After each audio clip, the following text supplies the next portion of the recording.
नमन जी ने स्पष्ट कहा था कि तेजस्वी यादव ही बॉस होंगे। मेरे मन में ये हमेशा से चलता आ रहा था और जो आज बॉडी लैंग्वेज देखा गया, उससे भी लग रहा था कि मीसा भारती को एक बड़ी ज़िम्मेवारी दी जाएगी। आगे आने वाले समय में तेजस्वी यादव ही सब कुछ देखेंगे, करेंगे। एनडीए गठबंधन में भी सब कुछ ठीक-ठाक नहीं है, क्योंकि आप देख लीजिएगा कि एनडीए गठबंधन में भी कहीं न कहीं भारतीय जनता पार्टी और जनता दल यूनाइटेड, ये दोनों के बीच में एक डिफरेंसेस नज़र आया है। कोरमा ग्रुप, जो सोचता है वो करता है।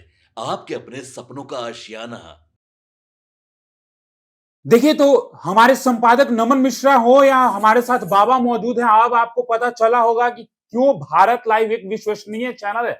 हमेशा हम आपको वो खबरें देते हैं जो आप तक सीधे तौर पर नहीं पहुंचती, और सबसे पहले हम जानकारी देने का काम करते हैं। आपको बता दें कि लगातार बाबा और नमन सर ये बातें कहते आ रहे थे कि तेजस्वी यादव को एक बड़ी जिम्मेदारी जो है वो सौंपी जाएगी। अब आप समझिए, आप जाकर कई खबरों में देख सकते हैं, चाहे बाबा की बाबा वाणी में या नमन सर का पंचनामा हो या हमारा जांच पड़ताल हो। कई बार हमने ये कहा था चुनाव के बाद कि तेजस्वी यादव जो है वो अगले आरजेडी के नए बॉस होंगे। आपको बेहतर तरीके से याद होगा कि बाबा तेज प्रताप यादव से भी इनकी मुलाकात हुई थी दही चूड़ा के दिन, और उसी दिन एक और खबर तेज हो गई थी कि अब तेज प्रताप यादव को जिम्मेदारी मिलेगी। लेकिन बाबा ने उस दिन एक और बड़ी बात कही थी, अगर आपको याद हो तो बाबा ने कहा था कि भले ही तेज प्रताप यादव की मुलाकात लालू यादव से उनके घर पे हुई है, लेकिन आप भूलिए मत तेजस्वी यादव हैं वो। अगर संजय यादव के साथ दिखाई देते हैं तो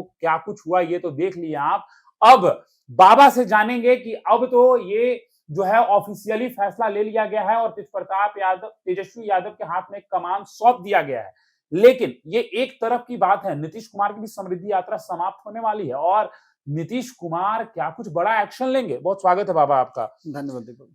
आपकी बातें, नमन सर की बातें अब जो है वो ऑफिशियली सच हो गई है। जी। लगातार आप कह रहे थे, नमन सर भी कह रहे थे, लगातार जानकारी दे रहे थे, लेकिन लोग कमेंट कर रहे थे आकर कि क्या कह रहे हैं, ऐसा नहीं होगा, तेजस्वी यादव नहीं लालू यादव ही पार्टी को देखते रहेंगे। लेकिन अब तो कह दिया गया, अब तो लोगों को खबर भी मिल गई। दीपक, बहुत ईमानदारी के साथ मैं कहूँगा कि एक जगह पर आकर के मैं नमन जी से थोड़ा-सा इत्तेफ़ाक नहीं रखता था। नमन जी ने स्पष्ट कहा था कि तेजस्वी यादव ही बॉस होंगे। लेकिन मैं ये बात कह रहा था कि जो परिस्थितियाँ बनी हैं और जिस तरह की स्थिति सामने आई है, उसमें हो सकता है कि मीसा भारती को संगठन की ज़िम्मेवारी दी जा सके।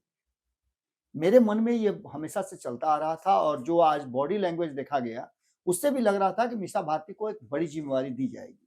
लेकिन जैसे कि खबरें आ रही हैं और जिन खबरों को लेकर के हम लंबे समय से इस चुनाव के होने के बाद, इसके रिजल्ट के बाद, तेजस्वी यादव के विधानसभा सत्र के बीच में बाहर चले जाने के बाद कई तरह की चर्चाएँ कर किए हैं और उनके व्यक्तिगत जीवन से अलग हट करके हमने पॉलिटिकल चर्चा किया है कि आखिरकार अब तेजस्वी यादव का रोल क्या होगा? क्योंकि उन पर सिर्फ ज़िम्मेवारी राजद की नहीं थी, पूरे महागठबंधन की थी और इस ज़िम्मेवारी से वो कहीं न कहीं अ, फेल हुए हैं। और ऐसी स्थिति में तेजस्वी यादव को क्या चार्ज दिया जाएगा?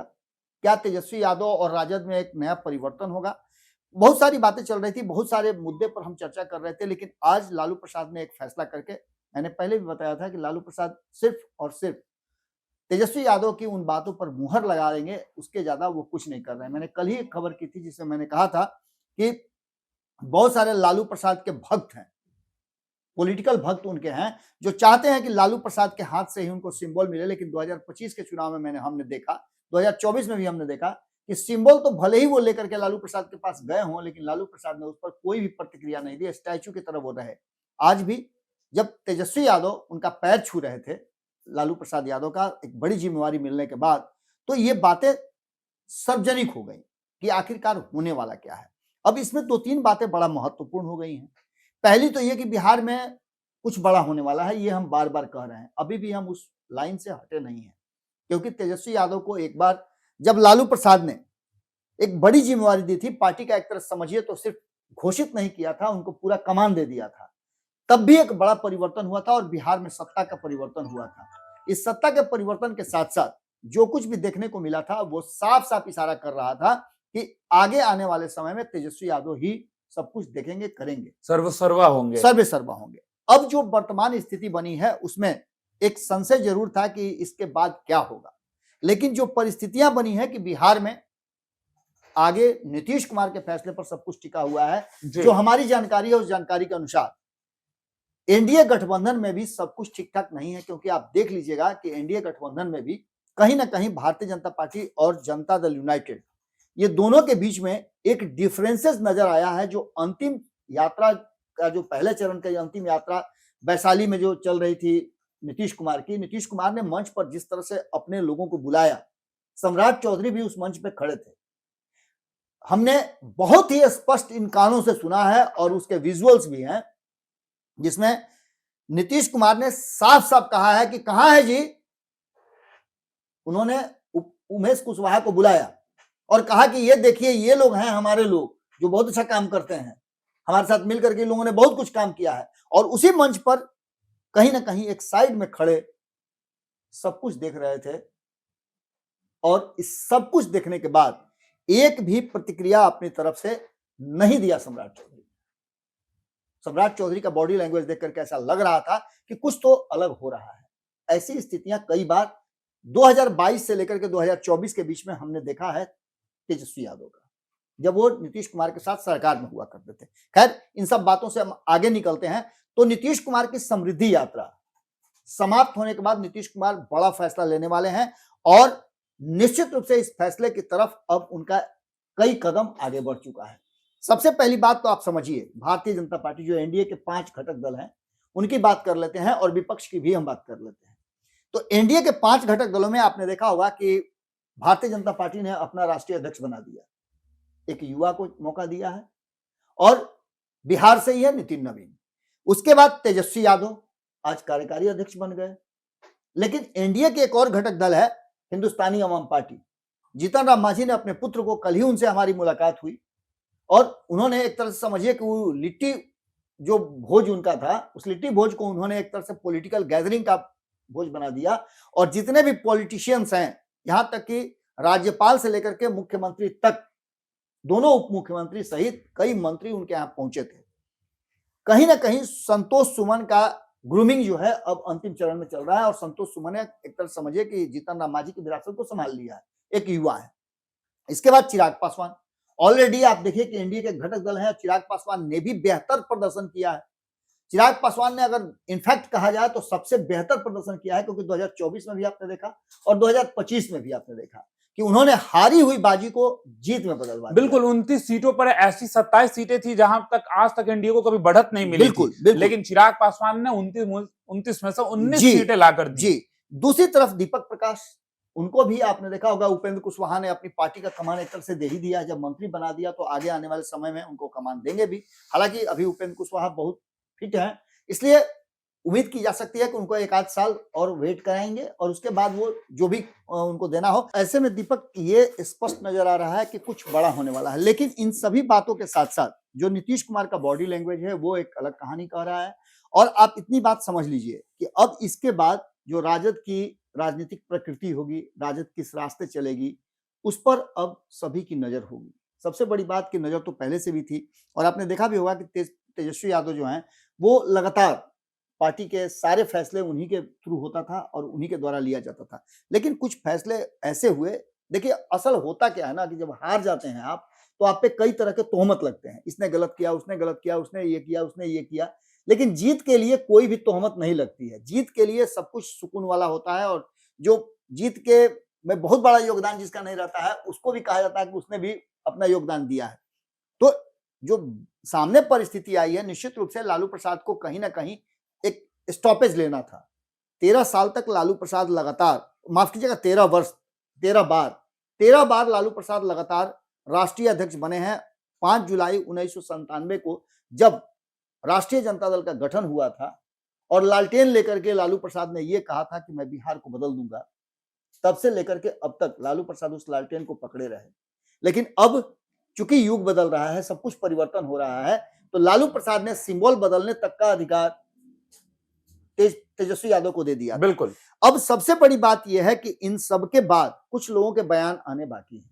मीसा भारती, जिनको बहुत सारी उम्मीदें थी, उम्मीद होनी भी चाहिए, और लोगों की उम्मीद भी थी कि मीसा भारती को क्या दिया जाएगा। लेकिन आपको पता है कि हमारे यहाँ जो हिंदू रीति रिवाज है उसमें पुत्र को ज्यादा स्थान दिया जाता है, बिल्कुल आगे बढ़ाया जाता है। विरासत में उसकी हिस्सेदारी होती है। हालांकि कानूनन तो ये कहा जाए कि दोनों बराबर के हिस्सेदार हैं, लेकिन अब लेकिन कानून जो से ऊपर परंपरा उठकर है। निश्चित रूप से परंपरा चली आ रही है कि पुत्र को ज्यादा ही किया जाता है कि हम उससे तरण होगा तो ये होगा तो होगा, भले ही जितना भी ब्राह्मणों का गाली दे लें, कह ले मनुवादी हैं, सब कुछ कह लें, लेकिन उस परंपरा से अलग हट करके न तो तेजस्वी यादव न ही कोई और काम कर सकता है।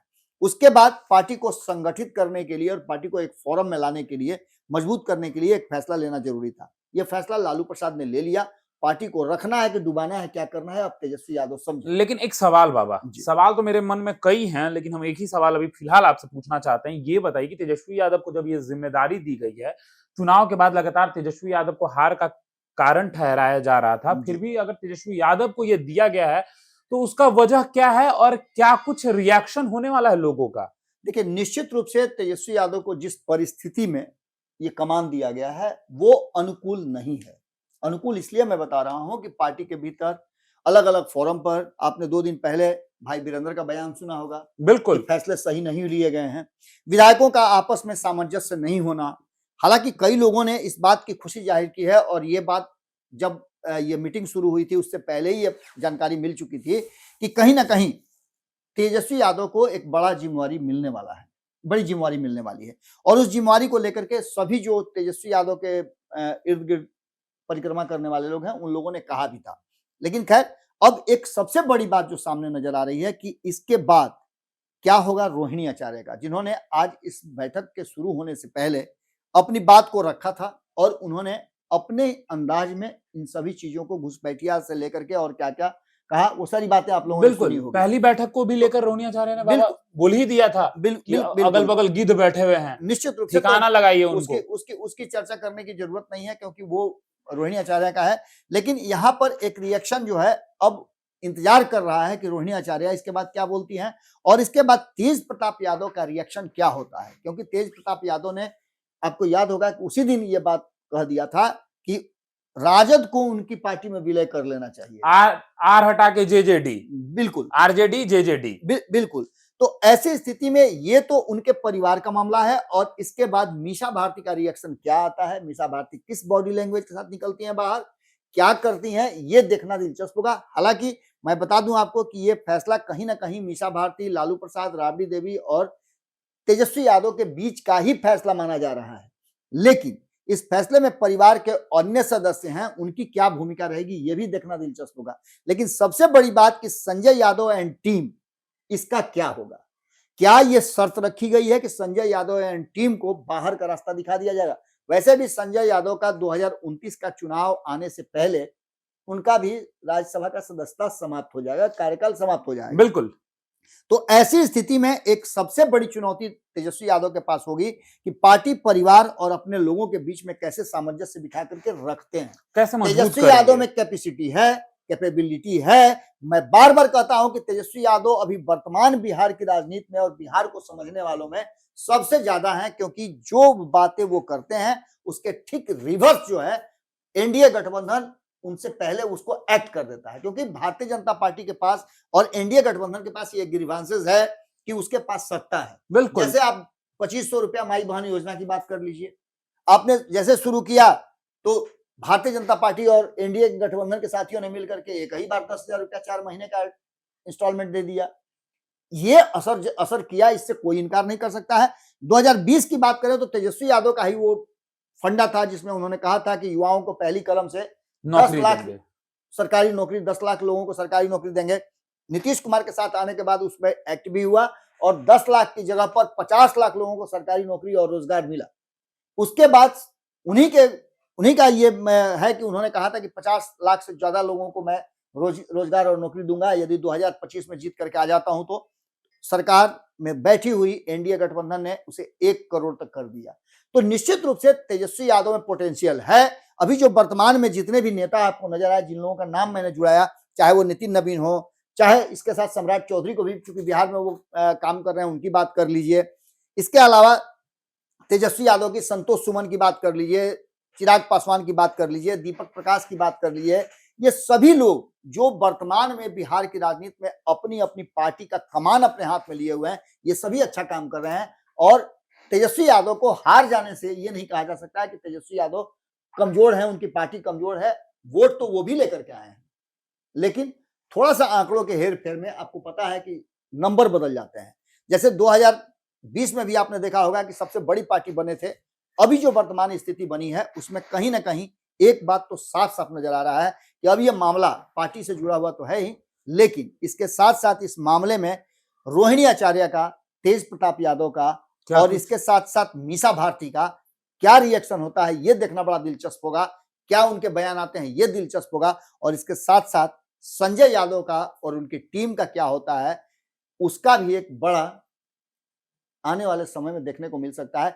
इसी नोट पे निश्चित रूप से तेजस्वी यादव को आगे बढ़ा करके, तेजस्वी यादव के हाथ में कमान देकर के लालू प्रसाद ने एक बड़ा फैसला किया है, और यह फैसला इस बात की तरफ इशारा करता है कि कहीं ना कहीं कुछ इंटरनली पक जरूर रहा है, जिसकी गंध भले ही सब लोगों को नहीं मिल रही हो, लेकिन जब समृद्धि यात्रा समाप्त करेंगे नीतीश कुमार, उसके बाद क्या निकल करके आता है। चूंकि समृद्धि यात्रा का मैं आपको बता दूं कि 24 तारीख को समृद्धि यात्रा का पहला फेज समाप्त हुआ है। दूसरे फेज के लिए नीतीश कुमार निकलने वाले हैं, और दूसरे फेज का 27 तारीख से लेकर 29 तारीख तक उनकी यात्रा होगी, जिसमें छूटे हुए जिले मधुबनी, दरभंगा और समस्तीपुर में वो जाएंगे। इस यात्रा के समाप्त होने के बाद ये कहा जा रहा है कि नीतीश कुमार ने मन बना लिया है कि वो निशांत को आगे लेकर के आएंगे, और निशांत को लेकर के जब आगे आएंगे तो निशांत के साथ कौन सी टीम होगी, निशांत के लिए कंफर्टेबल कहां होंगे, ये दोनों बातें, तीनों बातें एक साथ जोड़ी जाएंगी, और निशांत की टीम में कौन कौन उनके पंचरत्न होंगे, नवरत्न होंगे, इसकी भी पूरी लिस्टिंग कर ली गई है।